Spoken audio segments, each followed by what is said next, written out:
Mr. Wolf, what is love? Well, of course, there are many, many ways of approaching this question. Yes. But in general, love, we can say, is an availability which takes us out towards the world, maybe towards a specific person, our beloved, maybe towards a general principle like the goodness in all beings, maybe a more metaphysical feeling, a love of God, a love of nature. But it's a way of opening ourselves to what is here in front of us. Mm-hmm. But now, love between two persons, a man and a woman. What is this? Well, again, that can be many things. It can be lust, it can be dependency, it can be like two people falling together so that they are both off balance, they lose their own ground, and this keeps them potentially quite stable, but afraid to lose each other. So there is a gain, which is somebody is there for me, but there is a loss of freedom. So we need to have our own ground.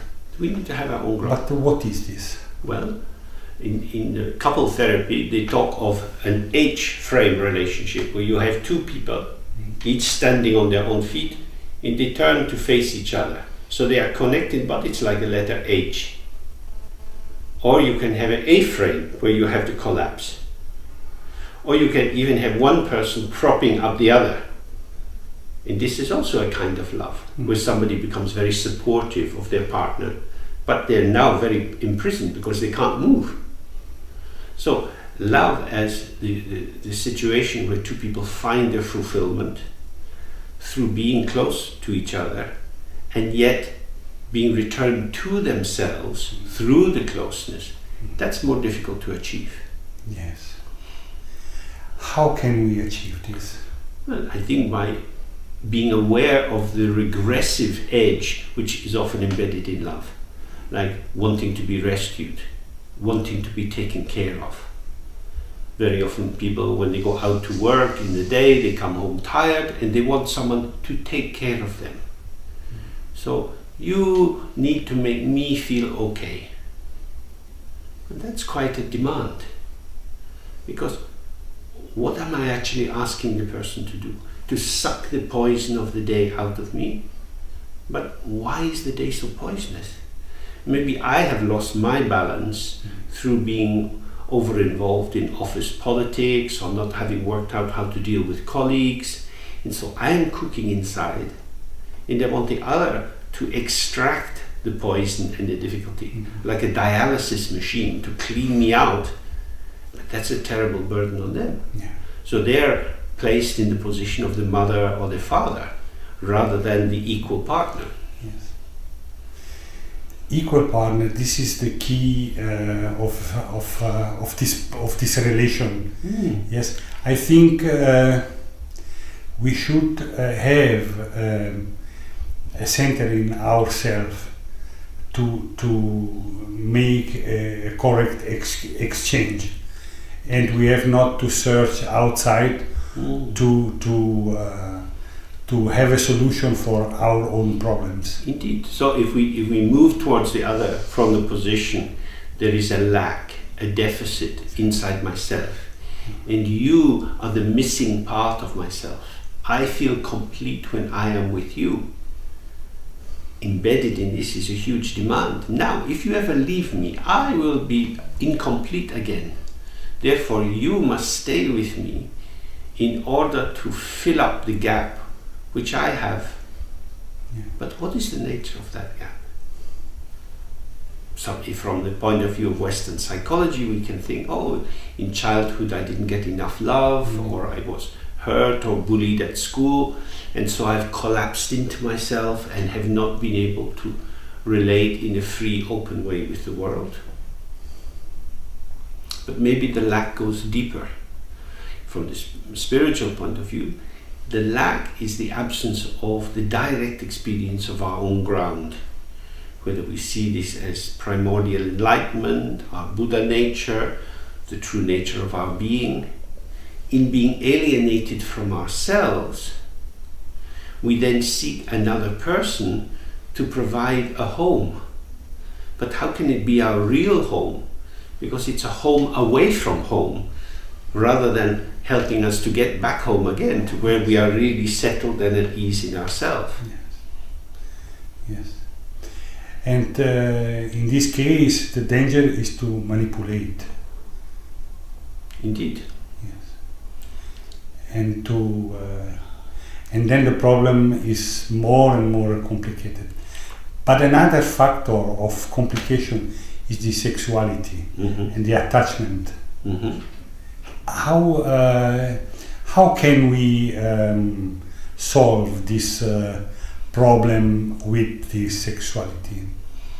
There are many kinds of problems that arise in sexuality, but of course a major one is finding the way of being in the drive of sexual desire, of wanting something, wanting a release, wanting to get something from the other, and at the same time being with the other.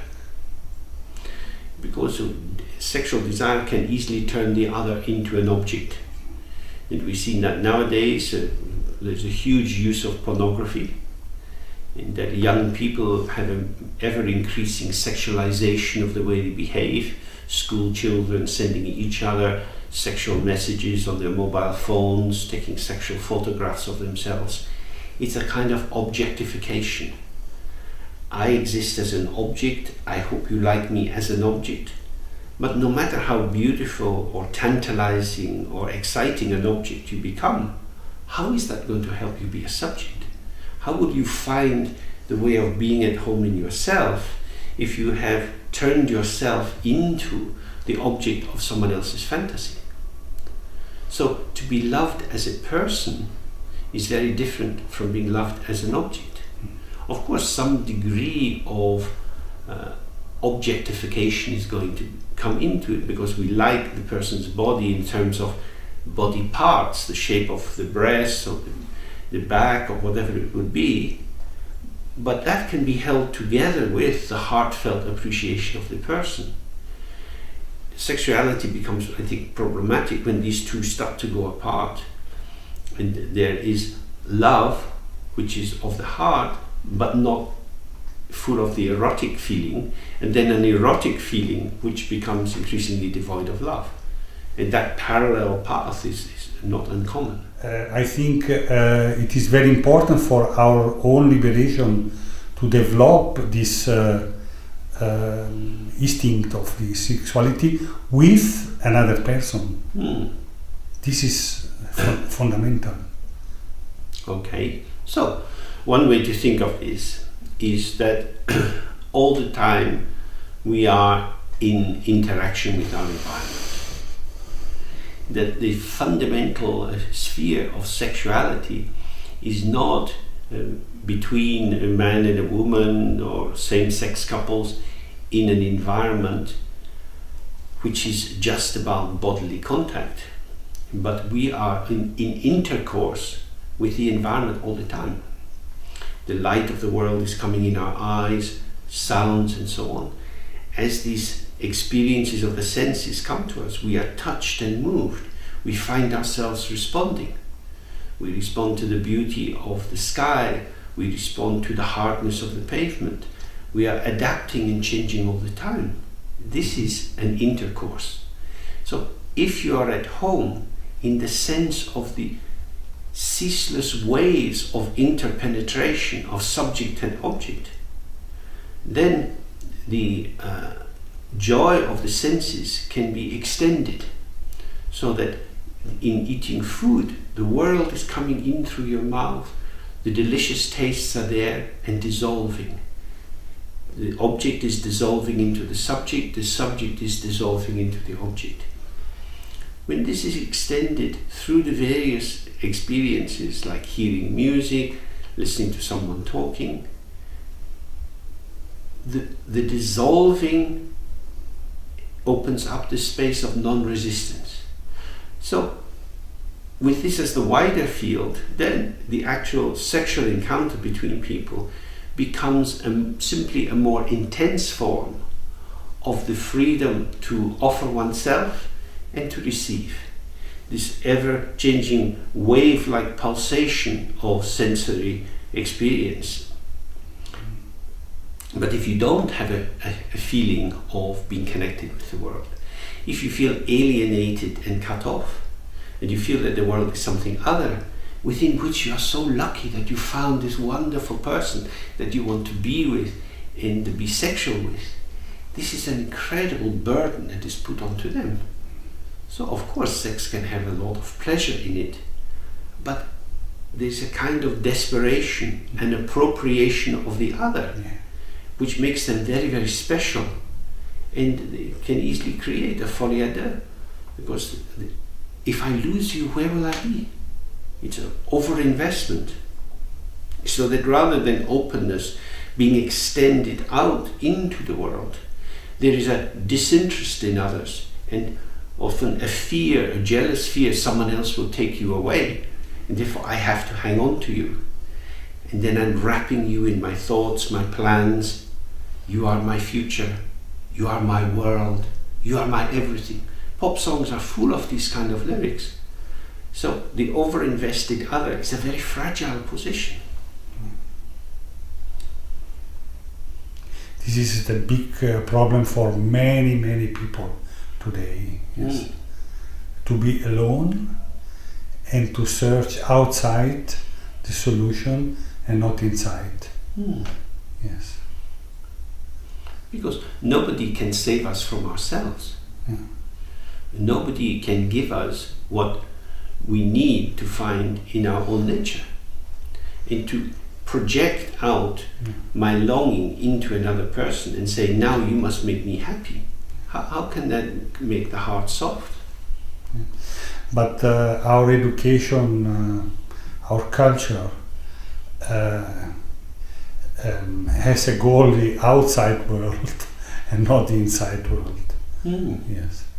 One thing we might need to consider from the European point of view, given the importance of love in the Christian tradition and the importance of romantic love in our culture, given that the romantic love tradition comes from the troubadours returning from the Crusades, where the songs of the Sufis were translated and moved from being the love of God to the love of the unattainable woman to finally the love of the attainable woman, in which we have perhaps an overinvestment in the beloved, who is an ordinary human being. Perhaps we ask too much of lovers to fulfill the fantasy that they are somehow divine. All of that tradition represents an energized longing as a key mark of an elevation of ourselves. By finding this one true love outside ourselves, we will be returned to ourselves. Whether it's receiving the love of Jesus Christ into your heart, the sense that I am loved and I can love. We might need to think, how does this stand in relation to Buddhist practice? Buddhism talks of compassion, or is essentially two propositions. May all sentient beings be happy and have the causes of happiness. May all sentient beings be free from sorrow and the causes of sorrow. Wanting human beings to be happy is called love. This is very different from a romantic love. It's not about a special love object. It's about a quality of the heart that opens to embrace all beings.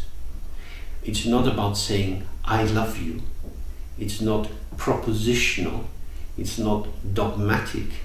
It's not seeking to establish something by an assertion, but rather it's a tenderness which allows what is around us, what we encounter in our experiences of other people, to have unlimited access to our heart. we are touched and moved by the sufferings of others. We are touched and moved by the happiness of others. We rejoice in their happiness and virtue. We feel sorrow at their suffering. And in that way, the self is gradually freed from the prison of its quasi-autonomous existence into being part of an ongoing pulsation of subject and subject in the general field of the emergence of our shared environment of existence. So from the Buddhist point of view, it's not that we should love the Buddha or love one another in the sense of, you're very special to me. I need to be with you because you are different from everyone else.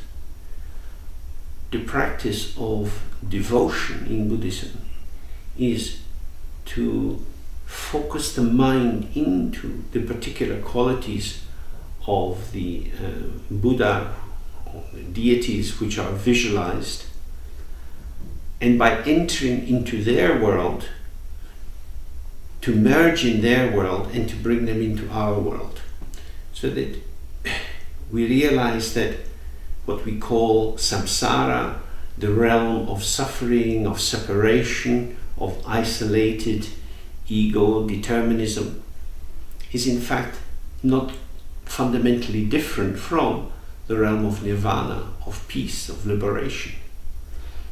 So love in the Buddhist tradition means finding peace through reintegration in the ground of our own existence, and offering that pathway to all beings who are ready to open to it. The body can be a source of happiness, but also of big suffering. Well, again, we have many different kinds of bodies. We have our medical anatomical body, the body of bones and kidneys and liver and so on. This is not the normal way we experience ourselves. We have a body of sickness which is invisible to us when we are healthy. We have a body of health which is invisible to us when we are sick. So it's not as if we have just one body, but our body manifests according to internal and external causes and conditions. One of these conditions, of course, is being in the company of somebody for whom we have sexual desire. This brings about physiological changes, whether it's the moisture in the vagina or the erection in the penis. There is a response which is manifest in the color of the face, the rate of breathing, the pulse rate, and so on, because arousal shows itself. This can be wonderful if the other person wants to receive it. It can be very saddening if it's not wanted to receive. Now, desire is like the wind. It's not predictable. You can't guarantee to always fancy someone or want to be sexual with them. You can guarantee, if you like, to always go to work and put food on the table for someone, because in a sense that's, unless you fall sick, that's in your power. But desire, how can we say, I will always want you? So we find ourselves at the mercy of moods which take us over, lift us up, and then can suddenly cast us down, and we don't know why. Oh, but I thought you loved me. Well, I do love you. I just don't fancy you. Why don't you fancy me? I haven't changed so much. These are very, very tragic, painful moments in life. Because I thought you wanted me. Something has happened. Well, I didn't mean it to happen. You can see how I felt I was safe because I could see in your eyes that you wanted me. And now I see you don't. What does that mean? Will you leave me? So, in a sense, desire is kind of a seal which can make a person feel safe within a particular bubble. Because as long as the desire is there, it's a kind of proof that I want it and that I'm unlikely to be left. But if the desire diminishes because of changes in the body for health reasons or emotional reasons, then what does this mean? But because it's not a rational response, it's very difficult to say what it means. So two people are often left perplexed. When we first met, we were having sex every night, and even a year ago it was twice a week, and now we haven't touched each other for months. What's happened? Somehow there's been a falling away. Where has it gone? Why has it gone? These are very painful and difficult issues, because we often feel that our desire should be available to us in the way that we can mobilize our hands to perform tasks. We should mobilize our desire, but it's not in the palm of our hand. In English we say, I fancy him, I fancy her. And a fancy is like a flight of fancy. It's something which takes us. It's not volitional, but we are carried into it and out of it by forces which are not our own. And what can we do in these cases? Well, clearly the main thing is to be kind to each other and not to build too much of a prediction or a system of interpretation based on what is not necessarily going to last forever. What is an addiction? Addiction. Sexual addiction. Sexual addiction is the sense of not getting enough, wanting more. More of what? When people start to masturbate looking at pornography, they can masturbate for hour after hour after hour, for image after image after image. There is a lack of satisfaction. So instead of having a completed circle in which you start with arousal, you move towards a peak, and then there's a relaxation out of that, and you're back to a stasis. There is a permanent, I need more. More of what? More of an empty image, more of a fantasy, more of a thought. It's the concrete meeting with the other person which can end that kind of addiction. Because sexual addiction is based on using the other as an object, yes, or on there being dead objects. And the best antidote is to be with a person who is a subject, because intersubjectivity allows the heart to meet the heart. And without that, the heart will remain empty, even although the genitals are engorged with blood. And so the yearning to get the fulfillment cannot be achieved simply by lust. What is the nature of fusion? When we have two people getting close to each other physically, first of all through the gaze, through the meeting of the eyes, where the eye is both going out to see the other but also receiving the gaze of the other, it opens up pathways of generosity and reception on both sides. Then there is kissing, in which the lips go out to extend into the mouth of the other and to receive the other's tongue. So again, there is starting to be a toing and froing, an exchange of sensation and energy. Then there is touching the general parts of the body, touching the erogenous zones, in which there is increase in sensation.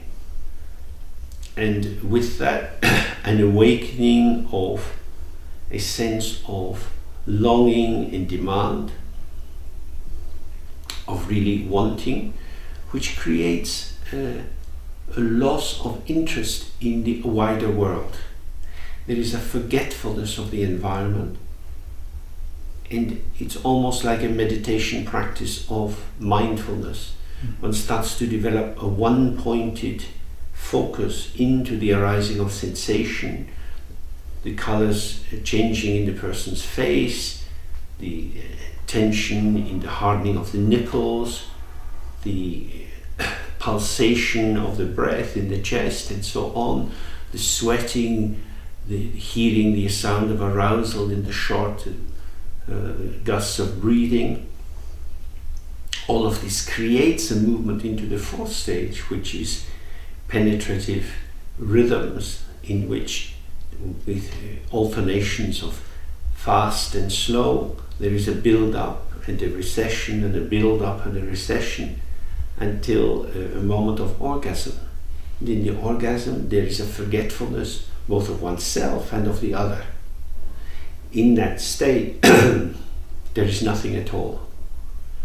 In that state is made use of in meditation, because when thought ceases, when there is a suffusion just with sensation, because sensation is so ungraspable, it's insistent, it's powerful, but you can't hold on to it in the way that you might hold on to a thought and elaborate other thoughts around it. The sensation is just very intense and vanishing. So there is a releasing into nothing at all. From the Buddhist point of view, this is the experience of emptiness. And from this state of open emptiness, again, we have more sense of our body, of the other person. We return into the world of duality. But this dual point of self and other is arising out of the infinity of emptiness. So to go into the heart of the merging and to be present in the moment of the absence of content in experience, so there is just an experiencer shocked open, gives the taste of the infinite awareness, which is the ground out of which all other experiences arise. And what about the sexuality in the practice of the meditation? Well, there are two aspects of this. One is meditation as a support for the experience of sexuality, which is seen as the relation between two people. So, through general meditation, you can become more calm, more at peace with yourself, more spacious, more attentive to detail, less driven by habitual impulses, less caught up in neurotic thought formation. So now there is some space in which to be available to receive the other. So from that point of view, meditation can help us to feel more available to connect with another person. We can also incorporate sexual arousal as part of meditation, in which the movement of the breath through the body, through the channels which are revealed in the practice of yoga, the in-breath moving round and through the channels and out again, can be linked with the movement of the breath in the other person. And by the two bodies coming together in a state of arousal, the energy of both can be brought into a state of openness. That is to say, there is a movement, but it is a movement in space. So rather than I am getting aroused and want to have you, there is no appropriation, but simply an opening to the experience of the movement of energy. And this allows the wide range of experiences to arise and pass. So rather than feeling this is good, this is bad, I need to sort this out, rather than trying to control experience to make it the way we want, however our experience is arising, by being held inside emptiness with this intense arousal, we become able to feel deeply outside the practice experiences of anger, desire, jealousy and pride with the full intensity which would normally lead us off into tracks of thought perplexity, bodily arousal, wanting to fight someone or chase after them, a feeling that something must be done. Now we start to have the experience that these intense feelings can be allowed to be there in space without any necessary implication for action. So this allows the vivid sense of contact with the world in all its richness and complexity as being something which is self-liberating, self-manifesting. It is what it is. And I don't need to protect myself against it. I don't need to try to grasp it and hang on to it.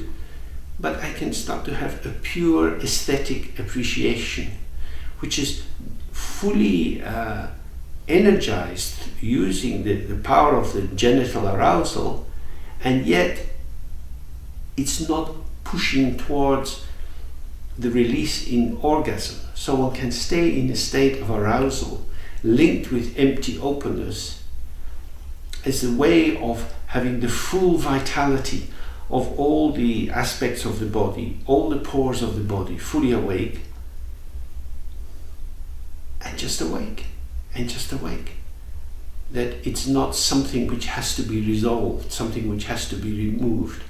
So heightened presence, heightened vitality can become a way of life. More experience of all the beauty of the world, of all the pain of the world, not rejecting what's going on, not trying to fit it into our image of how it should be, but an open enjoyment of everything, including pleasure, including pain. And what do you think about chastity? Chastity can be very helpful, of course. It requires discipline. And discipline is based, in this sense, on renunciation. It depends, of course, how you support the renunciation.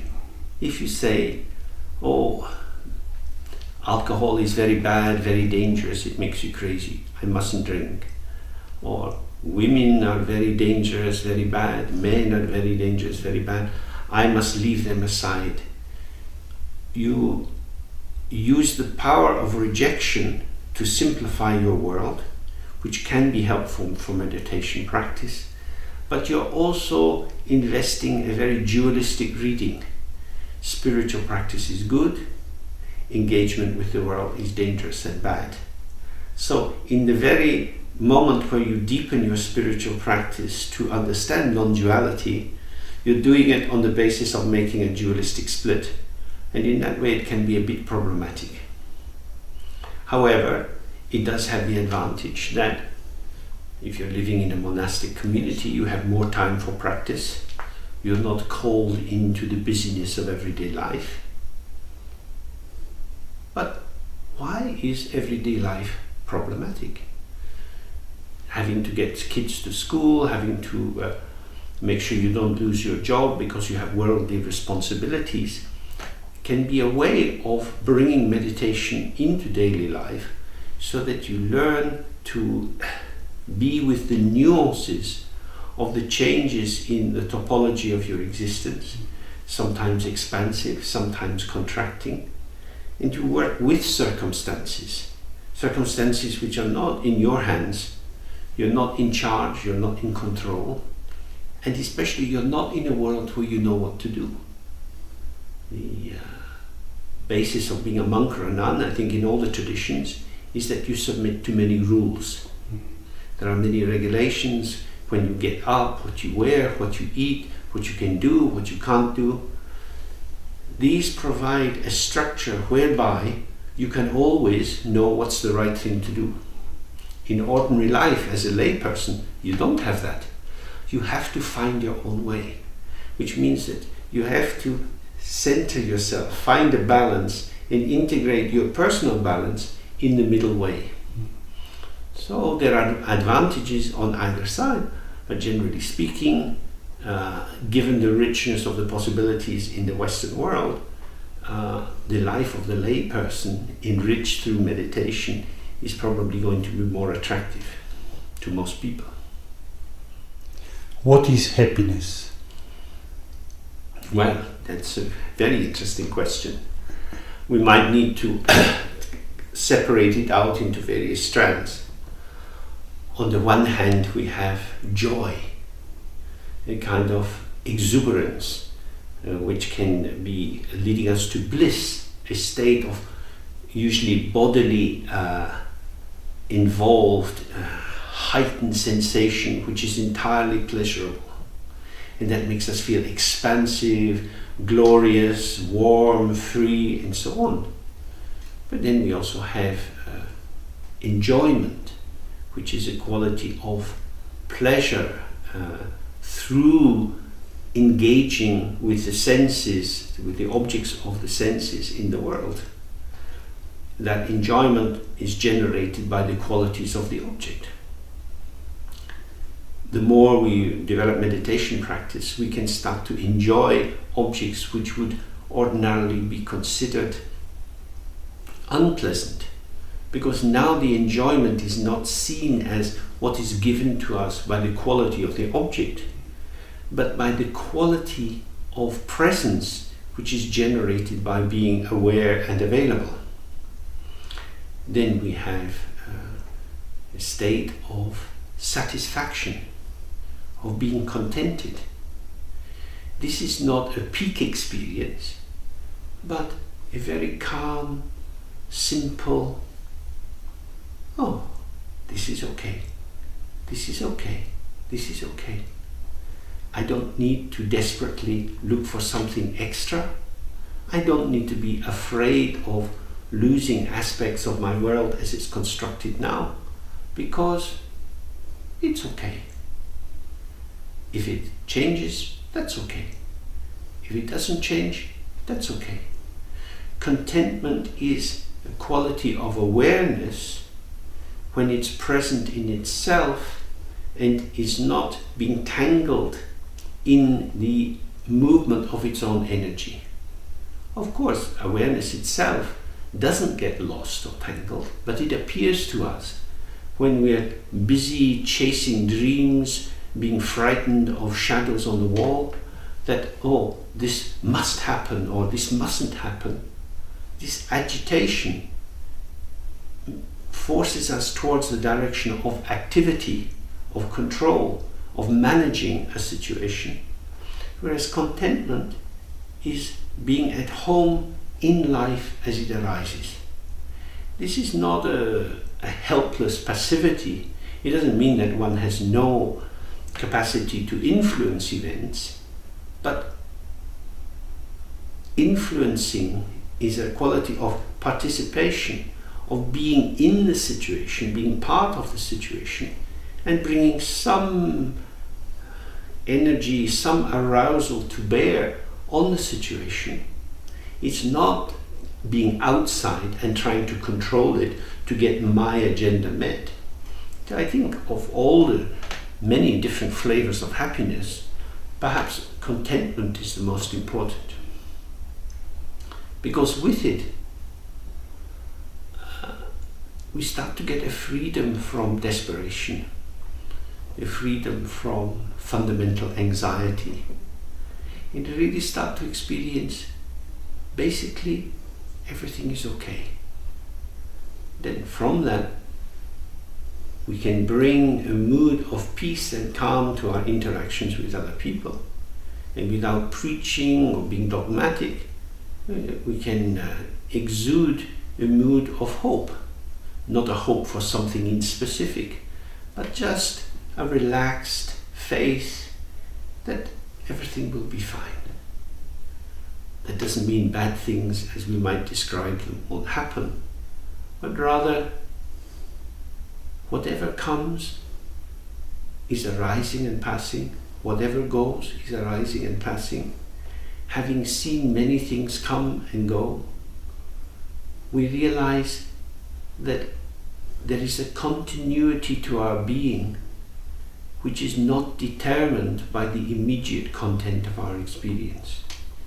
That being in itself, presence, awareness, whatever we call it, is naturally satisfied, is naturally complete. This is the meaning of Dzogchen.